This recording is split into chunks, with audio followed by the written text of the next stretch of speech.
հիմնական զեկուցող որպես խնդրեմ։ Բարի ձեզ հարգելի նախագահ եւ գործընկերներ, նախ շնորհակալ եմ անցյալ հանձնաժողովի նիստին եւս շատ շահագրգիռ քննարկման համար։ Մենք այս ընթացքում ուրեմն ստացել ենք падգամավորների կողմից առաջարկներ եւ իհարկե կառավարության մեր գործընկերների հետ եւս ուրեմն իրացրել ենք իրենց կողմից ներկայացված հավելյալ առաջարկները։ Ես պիտի խնդրեմ ուղղակի հնչեցնեմ ի սկզբանե, որ մինչև լիագումար նիստ ուրեմն օրենքը եւ հարակից օրենքների փաթեթները ներկայացնելը եւս հնարավորություն ունենք որոշակի խմբագրական ուղումներ իրականացնելու, այս մասով էլ պիտի խնդրեմ ձեր ուրեմն համագործակցությունը այս առումով, որովհետև իսկապես մեծ փաթեթ է օրենսդրական եւ գուցե դրա կարիքը լինի։ Ես փորձեմ ուրեմն ընդհանուր առմամբ առաջարկների մասով ներկայացնել, որ եւ առաջինը անդրադառնալ մեր ուրեմն Հայաստան խմբակցության падգամավորները առաջարկներ էին ներկայացրել եւ իհարկե դրանք նաեւ քննարկել ենք հանձնաժողովի առաջին նիստի ընթացքում 63-ից 65 տարեկան անձանց ներառելու եւ նաեւ միակողմանի ծնողազուրկ երեխաներ ուսանողներին մինչեւ 26 տարեկան ուրեմն մինչև 23-ը եւ այնտեղ ուսուցման մեջ գտնվողները երկկողմանիները մինչև 26-ն ենք ներառել։ Պիտի ասեմ, որ քանի որ մեր բյուջեն արդեն մյուս տարվա հաստատված է, այսինքն մենք նախորդ ամսվա ընթացքում արդեն հստակ բյուջեն սահմանել ենք հաշվարկած թվով, քանի հոգու համար է պետությունը ապահովագրավճար փոխհատուցելու, ուստի այս պահին չենք կարողանում այդ առաջարկը ընդունել, բայց միանշանակ դեռ կքննարկենք եւ 2027 թվականի ուրեմն համար բյուջետավորման համար միանշանակ այս երկու առաջարկներն էլ դիտարկելի են եւ մենք ինքներս ներսում խմբակցության ներսում այս հարցերը բարձրացրել ենք եւ համարում ենք, որ այո դրանք ակտուալ են շատ։ Ուրեմն հաջորդիվ մի փոքր այստեղ ուրեմն նաև Տիկին Հունանյանի կողմից էր առաջարկ հնչել զոհված զինծառայողների ծնողների մասով, պետք է ասեմ, որ այստեղ նաև սոցիալական կարգավիճակի առանձնահատկություն որպես ֆիքսել ենք, որ այո նրանք որպես առանձին խումբ մտնեն եւ ոչ թե մեր մյուս սոցխմբերի շրջանակներում հաշվարկվեն, սա է եղել փոփոխությունը, ծնողները եւ ընտանիքի անդամները, բայց այստեղ էլ պետք է ասեմ, որ ըստ էության երեխաները մինչև 18 տարեկան ուրեմն կարգավիճակով կմտնեն, ծնողները 65-ից պլյուս կունենանք միայն այդ մինչև 65 տարեկան եւ եթե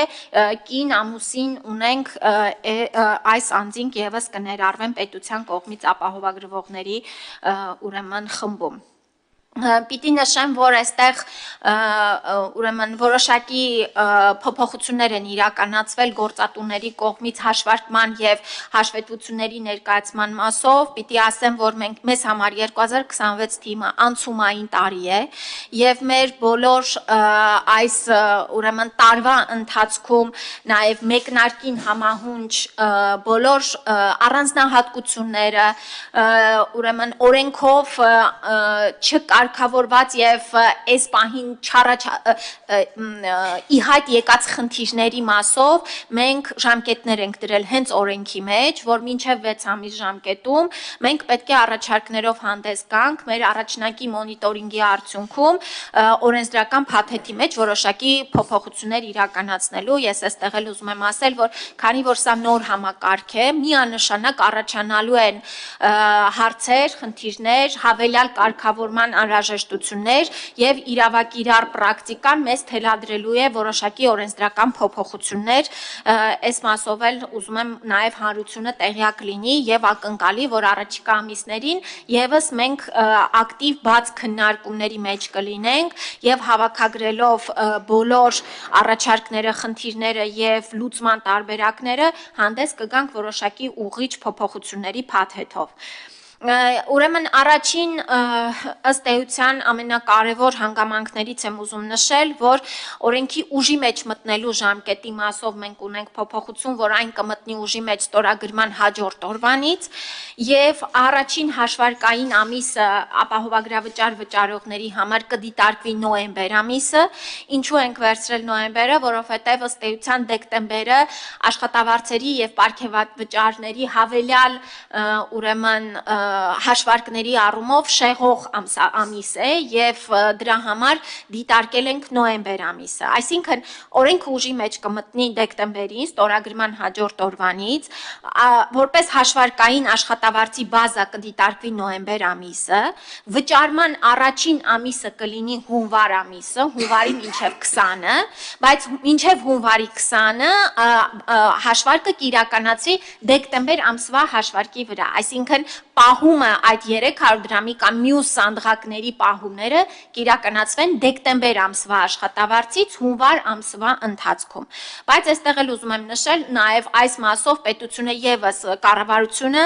հասկանալով, որ մենք կարծես մեկնարկային տարին ենք, դիտարկել է ոչ թե վճարումից հետո հաջորդ ամսվանից փաթեթի ակտիվացումը, այլ փաթեթները կակտիվանան հենց հունվարի 1-ից, բայց վճարման ամսաթիվը կլինի մինչև հունվարի 20-ը։ Այստեղ էլ մենք որպես ընթառաջ եւ առաջին տարի այս կարգավորումը եւս մտցրել ենք։ Հարգելի գործընկերներ, այնտեղ ես ուզում եմ բարձրաձայնել, որ մենք որոշակի վերանայում ենք իրականացրել ամբուլատոր օղակից, պոլիկլինիկական օղակից պարագաների կարգավորումների հետ, սա էլ կապված է մեր երկրում պարագաների հաշվառման էլեկտրոնային բազաների դեռ անկատարության հետ, եւ մենք այս ընթացքում դեռ ուրեմն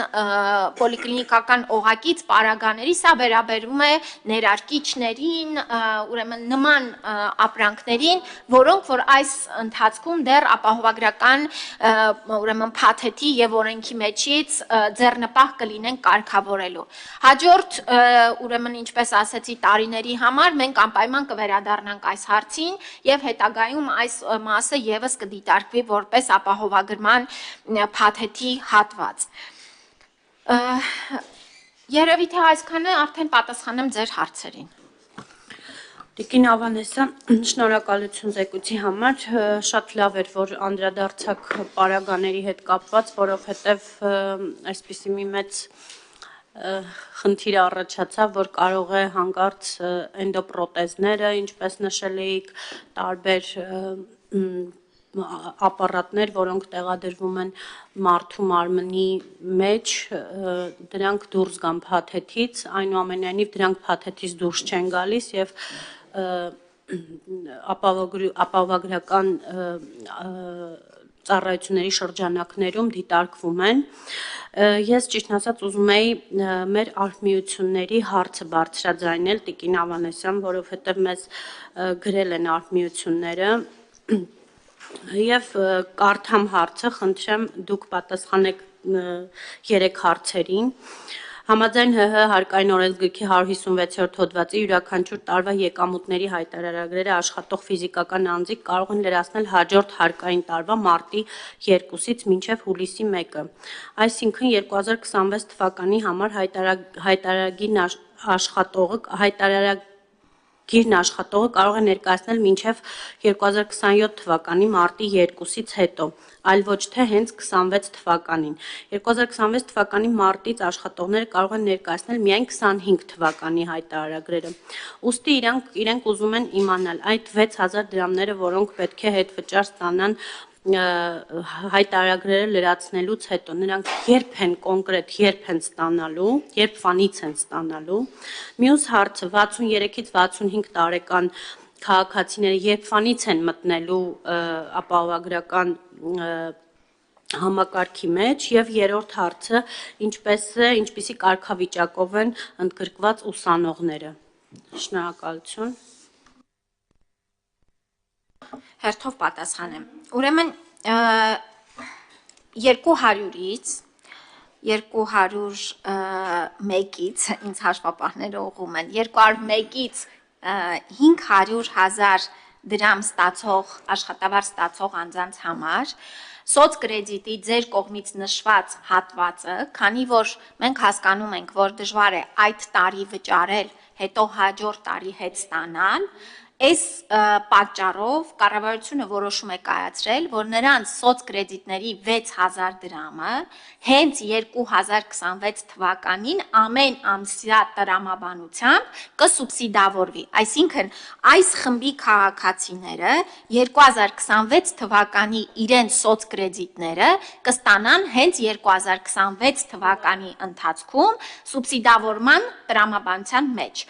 Այստեղ պիտի առանձնացնեմ սոցփաթեթի շահառուներին, որովհետև սա էլ շատ կարևոր է։ Տեսեք, այսօր սոցփաթեթի շահառուներն էլ սոցկրեդիտից չեն օգտվում, որովհետև պետությունը առանձին ֆինանսավորման համակարգ ունի 6000 դրամների։ Պիտի տարբերակենք, այսինքն սոցկրեդիտ ստացողների համար 200-ից 500 հազար աշխատավարձ ունեցողների ուրեմն սոցկրեդիտը կսուբսիդավորվի հենց 2026 թվականին, հաջորդիվ 500 հազար դրամից ավել ստացողների համար նրանք այո 2027 թվականին կներկայացնեն հայտարարագիրը եւ հետ կստանան իրենց ուրեմն 50 հազար դրամը, որը որ ամսական գալիս է 4000 դրամ։ Այսինքն բաժանել ենք երկու խմբի, մի խմբի համար դրել ենք, որ հենց 26-ին հետ կստանան, իսկ մյուս խմբերի համար արդեն սովորական սոցկրեդիտի տրամաբանությամբ հետ կստանան։ Սոցփաթեթի շահառուները իրենց այն 6000 դրամները, որոնք որ էլի ինչպես սոցկրեդիտները կարող են ունել կրթության կամ այլ նպատակների, այստեղ էլ պիտի որոշեն ուղղեն առողջության ապահովագրությանը։ Այսինքն սիմետրիկ երկու խմբերն էլ ունեն 6000 դրամի հասանելիություն, մի մասը սոցկրեդիտի մեխանիզմով, մյուս մասը սոցփաթեթի մեխանիզմով։ Ներողություն, հաջորդիվ էլի հարցեր էիք տվել։ 63-ից 65 տարեկան քաղաքացիների համար իհարկե սա մենք կքննարկենք հաջորդ տարվա բյուջետավորման շրջանակում, ինչպես ասեցի, սա կախված կլինի նաև այս տարվա մեր դիմելիության տեմպերից, մենք այստեղ էլ պիտի հասկանանք, քանի որ սա մեկնարկային տարին է եւ առաջի 6 ամիսների արդեն արդյունքները մեզ հնարավորություն կտան ավելի ճշգրիտ ուրեմն հաշվարկները եւ հաջորդ տարվա արդեն կոնկրետ ունենանք, այստեղ անպայման կանդրադառնանք, ուսանողների հետ կապված նրանք եւս այս պահին նորից եմ կրկնում, պարտադիր ապահովագրման համակարգ դեռ չեն մտնում, այլ նրանք եւս կներառվեն 2028 թվականից։ Դրա համար մինչև այս շրջանը նրանք վճարման պարտավորություն չունեն։ Իսկ մինչև 2028 թվականը մենք մեր իհարկե արդեն հաջորդիվ կառավարության ծրագրում ներառված առաջնահերթություններից ելնելով, նաև այս հարցը կդիտարկենք, թե ուսանողների առաջադիմության կամ այլ հանգամանքներից ելնելով, օրինակ, չգիտեմ, մարզերից Երևանում սովորողների կամ այլ հանգամանքներից ելնելով, ինչպիսի սուբսիդավորման համակարգ կունենանք ուսանողների համար։ Շնորհակալություն Տիկին Ավանեսյան, ես մի հարց էլ տամ ու հետո հնարավորություն տամ մեր գործընկերներին հարց տալ։ Մեր հիմնադրամի բյուջեն տարընթերցման այսպիսի խմորման հետ կապված խնդիր ունի։ Ես ուզում եմ իմանալ, արդյոք հիմնադրամի բյուջեն ներկայացվելու է ազգային ժողովին եւ հետո նորի կատարողականի ժամանակ նույնպես ներկայացվելու է թե ոչ, որովհետեւ որոշ մարդիկ նաեւ մարդկանց ժողովրդի մեջ